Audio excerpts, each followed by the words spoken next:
श्रीरामः शरणं समस्तजगतां रामौ विना का गतिः रामेण प्रतिहन्यते कलिमलं रामाय कार्यं नमः। रामात्रस्यति कालभीमभुजगो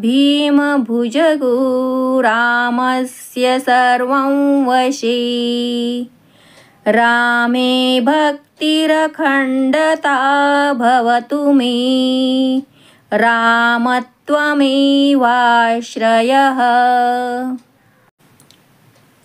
जय श्रीराम।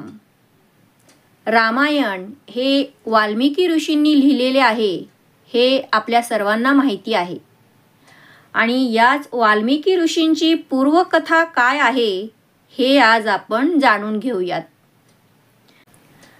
वाल्मिकी ऋषींवर भगवंतांची कृपा कशी झाली ती कथा मोठी अद्भुत आहे। फार वर्षापूर्वीची गोष्ट आहे।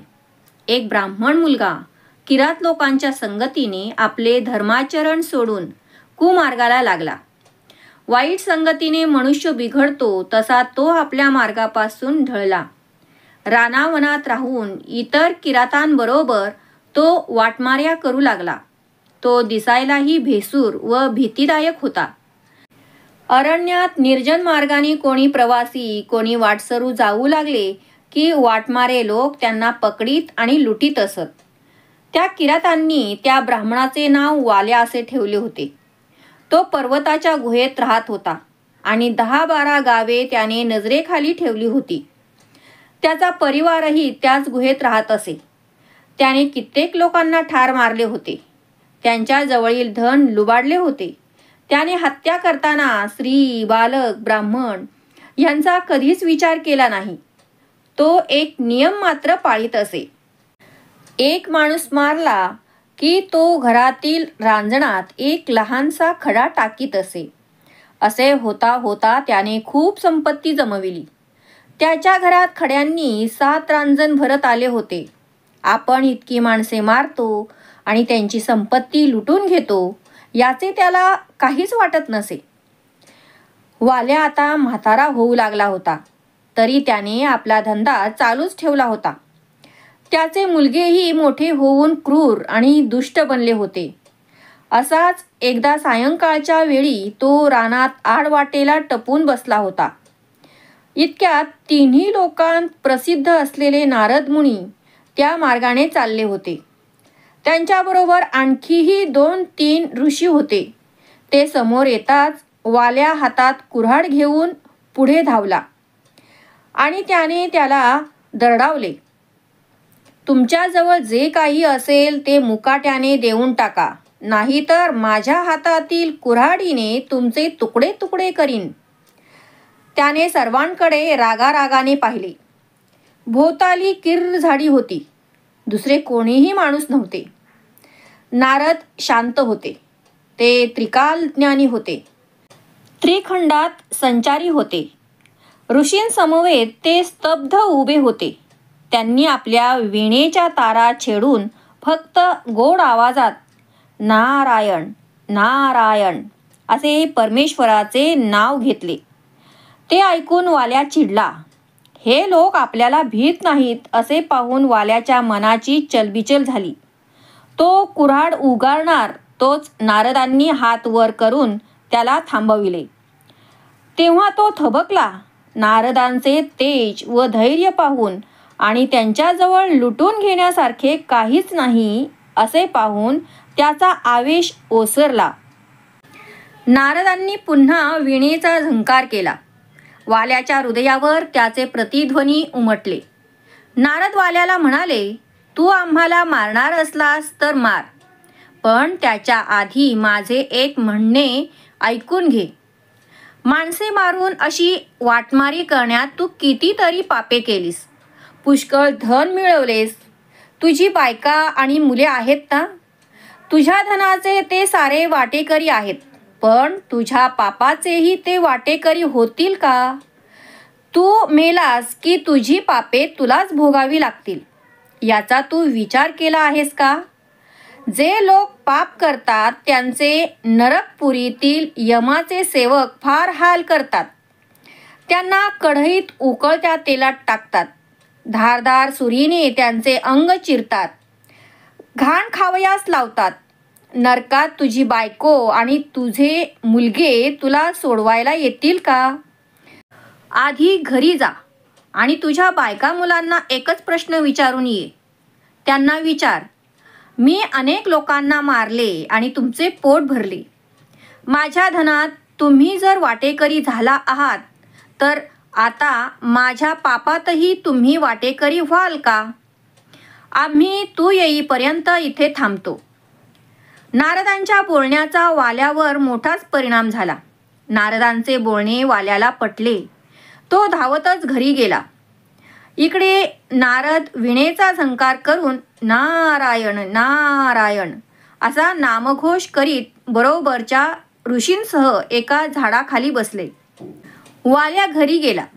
तो रिकाम्या हाताने धावत आलेला पाहून बायको पुढे झाली. मुलगेही आले. प्रथम तो धापा टाकीत राहिला.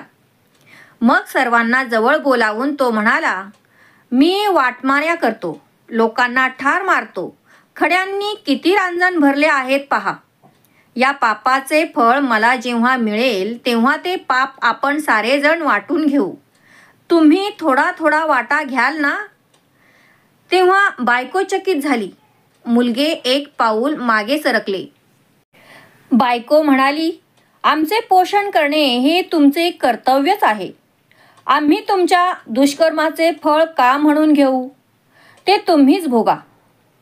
बायकोचे बोलणे ऐकून वाल्याची धुंदी खाडकन उतरली. तो दुःखी झाला.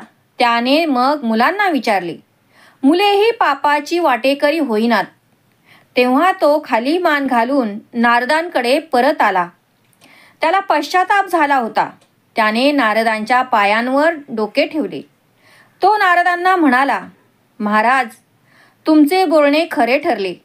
माझा सारा अंदाज चुकला. माझ्या संपत्तीत मिळकतीत सारे वाटेकरी होतात, पण माझ्या पापात वाटेकरी व्हायला माझी बायको, माझी मुले कोणीही तयार नाहीत. माझे डोळे आता पुरते उघडले. आता मी पाप करणार नाही. मी तुम्हाला शरण आलो आहे. या पापातून माझा उद्धार कसा होईल? मी आजपर्यंत कितीतरी हत्या केल्या. अरे रे, मी आता काय करू? नारदांनी विचार केला. एवढी पापे केलेला हा माणूस. त्यांनी वाल्याला सरळ रामनामाचा जप करण्यास सांगितले. पण रामनामही त्याला म्हणता येईना. त्याच्या ओळखीचा शब्द म्हणजे मरा. तेव्हा तो मरा मरा असे म्हणायला लागला. पण आपोआप त्याच्या तोंडातून राम राम असा जप होऊ लागला. मग नारद मुनी वाल्याला म्हणाले, आता तू वाटमारी सोडून दिलीस तर तुझा उद्धार होईल. माझ्यावर विश्वास ठेव. एका जागी बसून नामस्मरण कर. हलू नकोस. कायम तोच शब्द म्हणत राहा. असे म्हणून नारदांनी त्याच्याकडून वारंवार मरा मरा असे म्हणून घेतले. वाल्या भराभर मरा मरा असे म्हणू लागला. त्याच्या तोंडून राम राम असा उच्चार येत आहे असे पाहून नारद त्याला आशीर्वाद देऊन निघाले. वाल्याने सर्व ऋषींना नमस्कार केला. त्याने कुऱ्हाड टाकून दिलीच होती. तो त्याच वृक्षाखाली मांडी घालून बसला व नारदांच्या बोलण्यावर विश्वास ठेवून राम राम असे म्हणू लागला.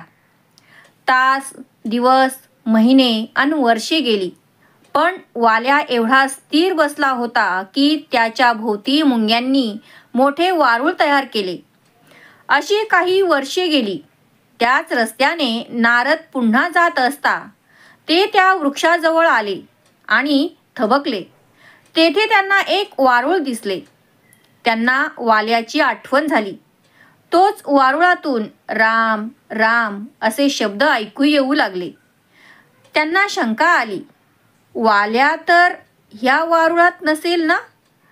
त्यांनी हळूहळू माती दूर करून वारूळ उकरले. तो आत एक वृद्ध ऋषी, होय हा वाल्याच असणार, तो तर समाधीत होता. नारदांनी त्याला समाधीतून जागे केले. ते वारूळ सोडून मुंग्या दुसरीकडे पूर्वीच निघून गेल्या होत्या. नारदांना पाहताच तेजस्वी शरीर असलेल्या वाल्याने नारदांचे पाय धरले. त्याच्या मुखावर शांती होती, तेज होते. मनाने गुरुवर विश्वास आणि तोंडाने निरंतर रामनाम. दरोडेखोर वाल्या नष्ट झाला आणि त्याचे वाल्मिकी ऋषी झाले. नारदांना पाहताच त्याला भरून आले. तो आता ज्ञानी झाला होता. नारदांची थोरवी त्याला कळाली होती. दाटलेल्या कंठाने तो म्हणाला, मुनिवर्य, मी आपणाला ओळखले. आपली माझ्यावर केवढी कृपा झाली. आता मी पूर्वीचा राहिलो नाही. होय, नारद म्हणाले. वाल्मिक म्हणजे मुंग्यांचे वारूळ, त्यात तू बसला होतास, म्हणून तुझे नाव मी आता वाल्मिकी असे ठेवतो. तो म्हणाला, महाराज, मी आपली काय सेवा करू? नारद म्हणाले, तू त्रिकालज्ञानी होशील. पुढे अयोध्येमध्ये श्री रामचंद्र नावाने प्रभू अवतार घेणार आहेत. तू त्यांचे उत्तम चरित्र वर्णन कर. तुला सर्व ज्ञान आपोआप प्राप्त होईल. अशी आज्ञा करून नारद निघून गेले.